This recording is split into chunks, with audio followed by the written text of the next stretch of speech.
استاذ شريف ابو العلا، مدير دار اوبرا اسكندريه واوبرا دمنهور. اهلا وسهلا. اهلا بحضرتك. دكتور خالد هنو، الفنان السكندري التشكيلي العاشق اسكندريه. اهلا بيك المثقفه الجميله اللي دايما متابعه كل اخبار الثقافه في مصر. الله يخلي حضرتك. النهارده في حدث كده استثنائي بيحصل في اوبرا اسكندريه، انا عارفه مش اول مره بس يمكن بالحجم ده اول مره. حضرتك تحكي لنا عنه؟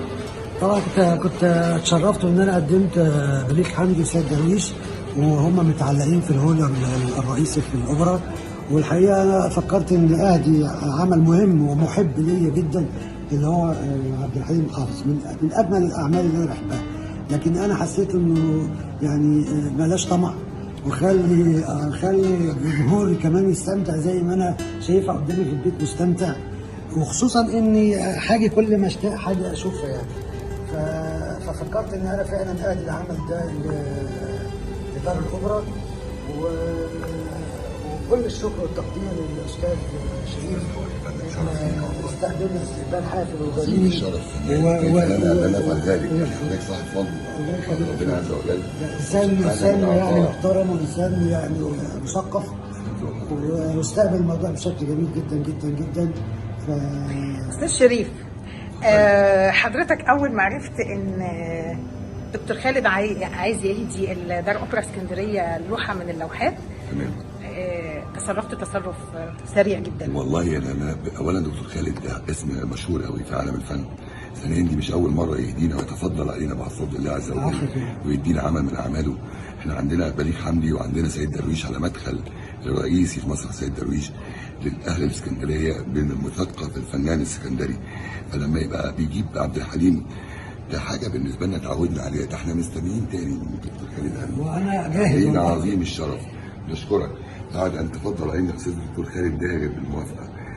اسمح لي حضرتك نعرض عليه اللوحه ونختار مع سيادتك لحضرته مكان وضعها في القاهره، واذا سمحت لنا وعجبك او تفضل الدكتور وقال انه نحطها في القاهره، هنعزمك وشرفنا القاهره ونختار الموقع اللي يشوف حضرتك اكتر، ولك مطلق الحريه لعملك، بس بعد ما نستاذن رئيسنا وفي ايدينا بعد ما نستاذنه نحطها في القاهره او في اسكندريه، ان احنا نشيلها من اسكندريه تاني نحطها في القاهره او نجيبها من القاهره واسكندريه بموافقه سيادتك وتعليمات سيادتك وبضيوفك لما يجوا لنا في اي وقت في اسكندريه او في القاهره عشان يشوفوا اللوحه نستقبلهم كما يليق بدكتور خالد.